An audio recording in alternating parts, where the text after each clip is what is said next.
আজ আমি পাঠ করে শোনাচ্ছি সরজিৎ ঘোষের লেখা গল্প একলা থাকার ঘর। বৌমণি, বৌমণি ডাক শুনেই পিছনে তাকিয়ে দেখল মেয়েটি। সিটে বসতে গিয়েও না বসে কাছে গিয়ে এসে বলল, আরে তমসা, তুই কেমন আছিস বল? অনেক দিন পর দেখা, তা হঠাৎ এদিকে কোথায় এসেছিলি? তমসা ঠিক কি বলবে ভেবে পাচ্ছিল না। তমসার চোখে মুখে অবাক চাহনি। একসঙ্গে এতগুলো প্রশ্ন শুনে তমসা যতটা না অবাক হচ্ছিল, তার থেকে বেশি অবাক হচ্ছিলাম আমি। 27-28 বছরের একটি অবিবাহিত মেয়েকে বৌমণি বলে সম্বোধন ঠিক বুঝে উঠতে পারছিলাম না। তমসা আমার অনতি দূরেই বসেছিল। অপোজিট দিকে সিট ফাঁকা আছে দেখেই বৌমণি সম্বোধন করা মেয়েটিকে তমসা বলল, বৌমণি, তুমি এখানে বসতে পারো। সিটে বসার আগেই বৌমণি বলে উঠল, ওহো, বৌমণি নয়, তুই আমাকে দিদি বলে ডাকিস। দিদি বলতে অসুবিধা হলে বরং স্বপ্নাদি বলতে পারিস। ও সরি, আমি ভুলেই গিয়েছিলাম। তুমি তো আমার দিদিই ছিলে, ডাকতাম বৌমণি বলে। ঠিক আছে, তোমাকে দিদিই বলবো। স্বপ্না হেসে বলল, একদম। যেটার অস্তিত্ব বাস্তবে নেই সেটাকে মনের মধ্যে বাঁচিয়ে রেখে লাভ কি? বাদ দে ওসব কথা। এদিকে কোথায় এসেছিলি বললি না তো? তোমাকে বলতে অসুবিধা নেই, সব কথাই তো শেয়ার করতাম তোমার সাথে। আসলে আমি একটা রিলেশনে আছি। খিরায় গিয়েছিলাম ফুলের দেশে। ও তাই বুঝি? বয়ফ্রেন্ডের সাথে নিশ্চয়। তমসার মুখে তখন লাজুক হাসি। তমসা ইতস্তত করছে দেখে স্বপ্না বলে বসল, থাক, আর লজ্জা পেয়ে লাভ নেই। আমার তরফ থেকে কংগ্রাচুলেশন রইল। তা এখনই বিয়ে টিয়ের প্ল্যান আছে নাকি? তমসা মনটা খারাপ করে বলল, বৌমণি, তুমি আসবে তো আমার বিয়েতে? তমসার এমন কথা শুনে স্বপ্না চোখ বড় বড় করে বলল, আবার বৌমণি?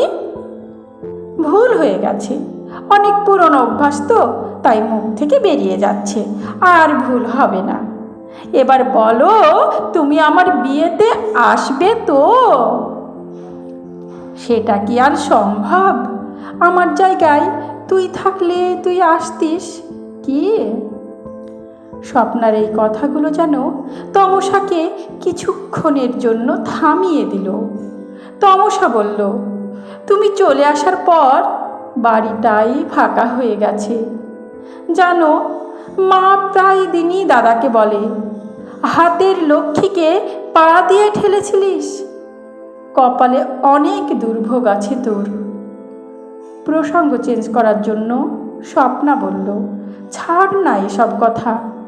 আমি কি খারাপ আছি তার জন্যে? এই তো বেশ আছি নিজের মতো করে।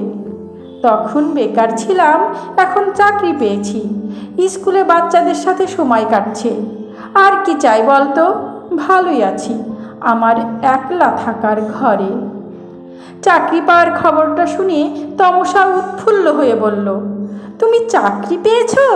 দারুণ খবর। মা শুনলে খুব খুশি হবে। মাকে গিয়েই তো বলবো।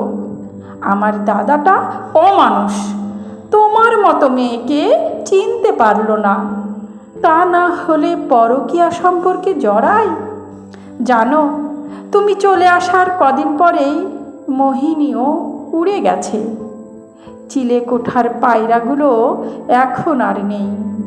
বাড়িটা যেন কেমন একটা হয়ে গেছে। অথচ কত সুন্দর করে তুমি সব কিছু সাজিয়েছিলে। মা কত করে দাদাকে বুঝিয়েছিল, বিশ্বাস করো, দাদা মায়ের কথা শোনেনি। আর কবেই বা শুনতো? একটা কথা বলবো, তুমি বা কি দেখে পছন্দ করেছিলে দাদাকে? মাঝখান থেকে তোমার জীবনটা নষ্ট হলো। তমসার এমন কথা শুনে স্বপ্না হাসছে। হাসতে হাসতেই বলল, ভুল না করলে যে মানুষ চিনতে পারতাম না।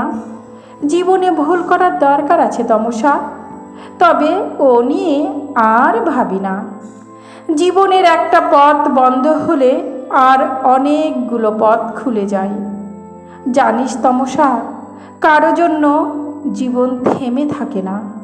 খারাপ লাগে কি জানিস তো, জীবন থেকে এতগুলো বছর শুধু নষ্ট হয়ে গেল।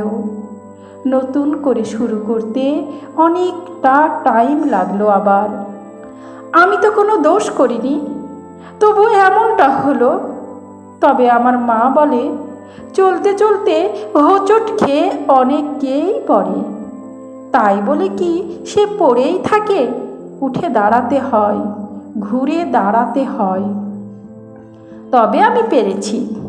নিজের জন্য খারাপ লাগে না ততটা, যতটা লাগে তোর জন্য, মায়ের জন্য, ছোট পিসির জন্য। আমি ওই সম্পর্কগুলোকে মন থেকে বের করে দিতে পারিনি, আর পারবো না। এই মানুষগুলোকে তো নিজের বলেই জেনেছিলুম। সুতোটাই যখন নেই, তখন ফুলগুলো তো ছড়িয়ে ছিটিয়েই যাবে। স্বপ্নার কথাগুলো তমসা বিভোর হয়ে শুনছিল। বুঝতে পারছিলাম তমসার চোখের কোণটা চিকচিক করছে। নিজেকে একটু সামলে নিয়ে বলল, তোমার মোবাইল নাম্বারটা দেবে? জানি নাম্বার যাওয়ার মুখ আমার নেই।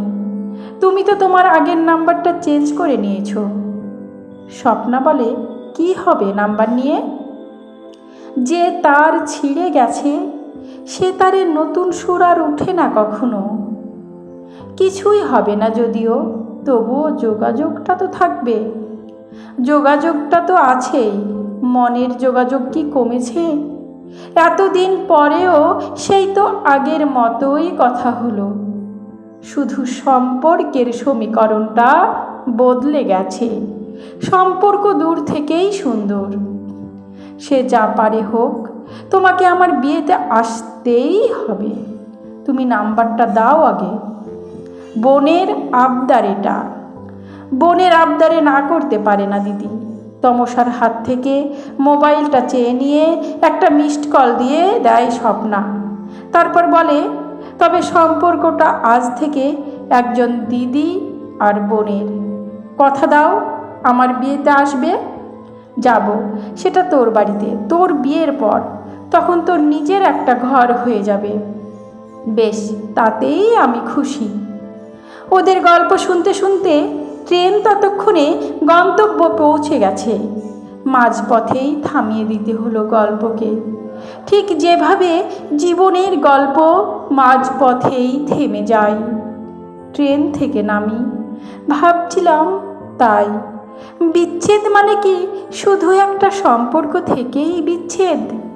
কতগুলো সম্পর্কের জালকে ছিন্ন করে তবেই বেরিয়ে আসতে হয়। মানুষ ভাবে না সে কথা। গড়তে যা সময় লাগে, ভাঙতে কয়েক সেকেন্ড মাত্র। স্বপ্নার বলা কথাগুলো ভাবছিলাম। ঘর বাঁধার স্বপ্ন হয়তো সে দেখেছিল। একটা না হওয়া ঘর পড়ে আছে ঘরের অন্য মানুষগুলোর সাথেই। হয়তো স্বপ্না আবার একটা নতুন ঘর সাজিয়ে নিতে পারবে জীবনের স্বপ্নগুলোকে সাথে নিয়েই।